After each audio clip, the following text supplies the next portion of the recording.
महानगरपालिका पावती देणं अजून आमच्याकडे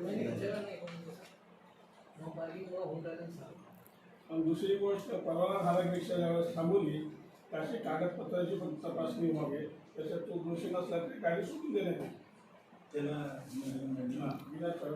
हो नये. शहरातील डबल परवाने सर तो ह्याच्यापेक्षा तुम्ही सुद्धा देखील निवेदन द्या. कोणाची डबल झाली ते 100% आपण त्याला हे करू, ॲक्शन घेऊ. तुम्ही त्याच्यात म्हणजे संप करण्याचं त्याला उपोषण करण्याची गरज नाही. एक मिनिट. तो एनी टाइम तुम्ही एनी गोष्ट सांगितली की हे असं असं नाही, तुम्ही कंप्लेंट करा, आपण त्याचा ॲक्शन टाकलेले सर. ठीक आहे. नाही मुद्दा त्या दिवशी सांगितलं. वो बोलते तुम उनकी कंप्लेंट करो, मतलब तुम आपस में झगड़े करो. हे बघा, तुम्ही जे मुद्दे मला सांगताय ना, तुम्ही ते रेकॉर्डवर सांगता. रेकॉर्डवर तुम्ही विचारपूर्वक मुद्दे सांगा. मग ते झगडे होतील की नाही त्याचा विचार जर तुम्हाला पडत असेल तर तुम्ही. हमारे यहाँ आज के दिन एक रिक्शा संगठन ने निवेदन दिया है. उनकी कुछ मांगे हैं, उसमें से जो शासन मान्य और नियमों के अंदर की मांगनी जो उनकी डिमांड है वो ज़रूर कार्यालय द्वारा उसके ऊपर कार्रवाई की जाएगी. उनको और उनके द्वारा उनके निमित्त से मैं सभी जो रिक्शा धारक चालक है उनको ये कहना चाहूँगा कि ये कार्रवाई जो है ये जिनके परमिट है वैलिड और जिनके फिटनेस है और जिनके कैलिब्रेशन है उन्होंने इस कार्रवाई के बारे में डरने की ज़रूरत नहीं है. इसमें पहली दफ़ा हम लोग जो स्क्रैप रिक्शा है, जो एनओसी पे आए हुए रिक्शा है, जो कोई परमिट पे है नहीं, वो कैसे उनकी केसेस होंगे. उसके बाद जो जिनके परमिट काफ़ी दिनों से ख़त्म हुए हैं और जिनके फिटनेस हुए नहीं काफ़ी दिनों से, उनके ऊपर कार्रवाई की जाएगी.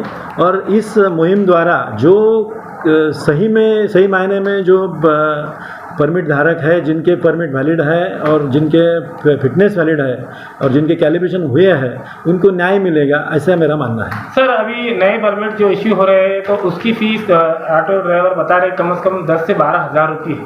तो सही फ़ीस कितनी है सर, आप दर्शकों को बताइए क्योंकि दर्शक भरम में है. शासन की जो नए परमिट की फ़ी है वो 10,000 रुपये है. उसमें ये जो परमिट चार्जेस हैं और एक 500 रुपये का एक जो परमिट वाली फ़ी है वो उसमें है. सर अपने आरटीओ ऑफिस में जो पासिंग वगैरह होती थी तो अभी करोड़ी में चले गए सर, तो करोड़ी में थोड़ी सुविधा नहीं है सर, तो क्या उसके बारे में क्या कहेंगे सर. सुविधा होना चाहिए ऑटो रिक्शा ड्राइवर को, तो उसके लिए क्या निर्णय लेंगे सर. ये रेलवे स्टेशन जगह पर जो आरटीओ का कार्यालय है ये काफ़ी दिनों से है और यहाँ पे जगह की बहुत ज़्यादा कमतरता है. आरटीओ कार्यालय द्वारा जो फिटनेस होते हैं, मीटर पासिंग होता है, इसके लिए काफ़ी बड़ी जगह की ज़रूरत है और वो हमें आरटीओ कार्यालय को शासन द्वारा करोड़ी यहाँ पर दी हुई है. दूसरी बात यह है कि फिटनेस जो है वो हाईकोर्ट के आदेश के मुताबिक वो जो पर्टिकुलर ट्रैक जहाँ पर है वहीं पे करना ज़रूरी है. तो वो अपना जो ट्रैक है वो करोड़ी यहाँ पर होने की वजह से कंपलसरीली अपने को वहाँ करना ही पड़ेगा.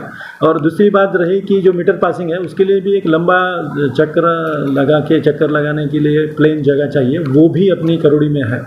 और ये जो फिटनेस और पासिंग के लिए हमको जाना पड़ता है, वो नए गाड़ी को 8 साल तक की जो गाड़ी है उसको 2 साल में एक बार और उसके आगे की गाड़ी को साल में एक बार जाना पड़ता है. तो वो जाना जरूरी है क्योंकि कायदे में कोई दूसरा इलाज उसका है नहीं. सर आरटीओ ड्राइवरों का ये भी शिकायत है कि जो सिटी से हद पार काली पीली जीप वगैरह हुई थी तो फिर वापस वो सिटी में आ गई और उनको बहुत असर हो रहा है उनके कारोबार पर, तो उसके ऊपर क्या निर्णय लेंगे सर. नियम के अनुसार जिन वाहनों को महानगर पालिका के अंदर व्यवसाय करना अलाउड नहीं है उनके ऊपर जो कायदे के हिसाब से कार्रवाई है वो जरूर करी जाएगी. सर हमने अधिकारियों से पिछले 6 महीने से कंटिन्यू आरटीओ कार्यालय से, कलेक्टर साहब से, हम हर एक से बात करना हमारी चालू है.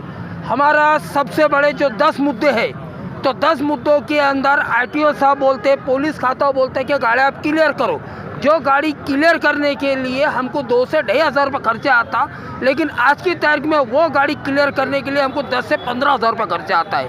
हमारे को जब से 10 से 15,000 रुपये जो खर्चा आ रहा है तो उसके सिलसिले में आरटीओ साहब से मिले क्या सर ये क्या है, तो आरटीओ साहब के कान पे कोई जू नहीं रेंगरी और उन्होंने जो है तो अपनी मनमानी कर रहे.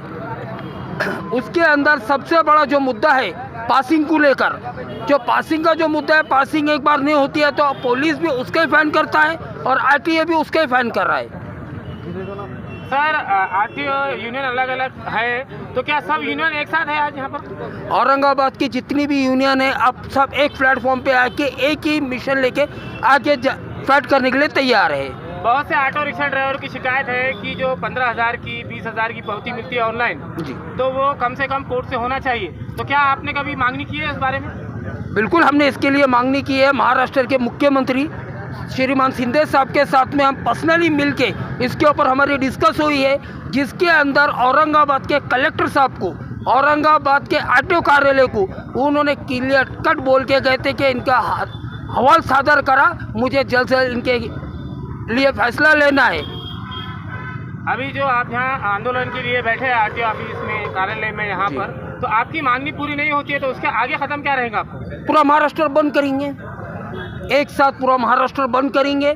और फिर भी महाराष्ट्र बंद करके हमारा आंदोलन के ऊपर कोई एक्शन नहीं लेते हैं तो आने वाले समय के अंदर जो महानगर पालिका के इलेक्शन है, खासदार के इलेक्शन है, आमदार के इलेक्शन है, तो आपको यहाँ से दावा करता हूँ कि पूरे औरंगाबाद शहर से हम पूरे इलेक्शनों पे रक्षा चालक की तरफ से प्रचार करना। आपने बताया कि पूरे महाराष्ट्र में बंद करेंगे आप, तो अभी स्कूल भी खुले हुए हैं और कुछ पेशेंट होते हैं दवाखाने के लिए, मरीज उनकी परेशानी की, उसके लिए क्या सुविधा रहेगी? बिल्कुल आपकी बात सही है। इसके पहले भी महाराष्ट्र सहयोग कुर्ती समिति ने आंदोलन चिल्लाया था, जिसके लिए हमने विदाउट चार्ज, यानी कि कोई चार्ज नहीं लगेगा, ऐसे हर एरिया वाइज हमने गाड़ी फ्री में सहूलत दी थी। आपका पूरा नाम बोलिए। लतीफ शेख पवार, जो ऑटोलेक्स सेंटर चलाता है, उसका जो है तो विदाउट जो फीस है 700 रुपये, उन्हें मनमानी फीस ले रहा है, जो फीस 3200 से लेके 4000 तक है। यानी कि एक साधारण आदमी उसको 4000 रुपये देंगे तो फैन कैसे भरेगा? नहीं, मेरा एक सवाल है मेरा जी। कि ये जो है तो जब पुलिस हो या आरटीओ हो, जब मुहिम चालू करते हैं, जब भी ऑटो रिक्शा वाले जो है तो धरने मोर्चे आंदोलन करते हैं, तो क्यों इसके पहले सोचता क्यों नहीं है ऑटो ड्राइवर? सर, सबसे पहली बात तो मैं आपको एक बताता हूँ कि हमने जब से सीएम साहब से मुलाकात हुई है, हमने तो एक दिन भी, एक हफ्ते भी ऐसे नहीं छोड़े कि जिसका हमने अल्टीमेशन नहीं मांगे, हमारा कहाँ तक काम पहुँचा हमने ये नहीं पूछे, हम कंटिन्यू पूछते हैं। देखो साहब, मैं Mohammed Bashir, Congress auto rickshaw union जिला अध्यक्ष। मैं आपके सवाल का जवाब एक बहुत मुख्तसर में दूंगा कि आपने कहा कि भाई जो ऑटो ड्राइवर, आज ऑटो ड्राइवर की कंडीशन क्या है औरंगाबाद शहर के अंदर? आने वाले दिनों में आपका प्रेस नोट ने खुद आप बार बार, और मैं शुक्रगुजार हूँ प्रेस का कि बार बार जो हमारे साथ न्याय होता है या अन्याय होता है, आप उसको बड़े तरीके से लोगों के सामने और पब्लिक के सामने लाते हैं। मेरा ये कहना है कि आरटीओ जो भी एक निवेदन या जो भी एक वो निकालता है, उसको एक नोटिफिकेशन देना चाहिए, एक वक्त देना चाहिए कि भाई शासन मार्फत एक नोटिफिकेशन में जाहिर किया जाता है कि भाई उस ड्राइवर हो या रिक्शा ड्राइवर हो या चालक हो, मालक को लाइसेंस के माध्यम से, गाड़ी क्लियर करने के माध्यम से उसको टाइम देना चाहिए 3 महीने का। यहाँ पर वैसा नहीं होता है। यहाँ पर कल मीटिंग होती है, दूसरे दिन से आरटीओ और पुलिस डिपार्टमेंट उसकी चेकिंग चालू कर देते हैं। यानी रिक्शा ड्राइवर को टाइम नहीं मिलता है। रिक्शा ड्राइवर की कंडीशन क्या है, ये आप रोड पर निकल के देखिए। अधिकारी को मेरा कहना है कि एक रिक्शा ड्राइवर जो आज 2 साल हो गए कोरोना से निकलकर आज जो थोड़ी बहुत व्यवसाय चल रहा है, व्यवसाय के अंदर अपने बाल बच्चे चलाए या अपना दुख बीमारी करे या बच्चों की मुस्तकबिल के बारे में सोचे। आरटीओ ऑफिस के आरटीओ अधिकारी और पुलिस वाले भी रिक्शा चालकों को जो समस्या होती है, कुछ परेशानी होती है, तो रिक्शा वाले परेशान होते हैं। तो इसके लिए आपने कभी मुख्यमंत्री या जो इस विभाग के मंत्री है उनसे कभी मुलाकात की, निवेदन दिए उनको? बिल्कुल, बहुत अच्छा सवाल किया आपने। हमने बार मीटिंग लेकर collector, divisional commissioner, police commissioner, महानगर पालिका कमिश्नर, ये तमाम जो बातें आप कह रहे हैं, एक नहीं तकरीबन साल से 1.5 साल पहले से सभी संगठनों के माध्यम से, हर एक संगठन के माध्यम से वहाँ जाकर पूरे एकजुट होकर हमने कलेक्टर साहब को उसका निवेदन दिया है। आज जो आंदोलन में बैठे हैं आप, तो आपकी मांगनी पूरी नहीं होंगी तो आगे का खत्म क्या रहेगा? बिल्कुल, हम जो है चक्का जाम करेंगे, रोड पे उतर जाएंगे, रोड पूरा जाम कर देंगे। जितने औरंगाबाद शहर के अंदर परवाना धारक है, ये रोड पर बिल्कुल धरना देंगे। और ये भी नहीं हुआ तो यहाँ तक कि एक रिक्शा ड्राइवर अपनी जान पर खेल कर आत्मदान भी कर सकता है।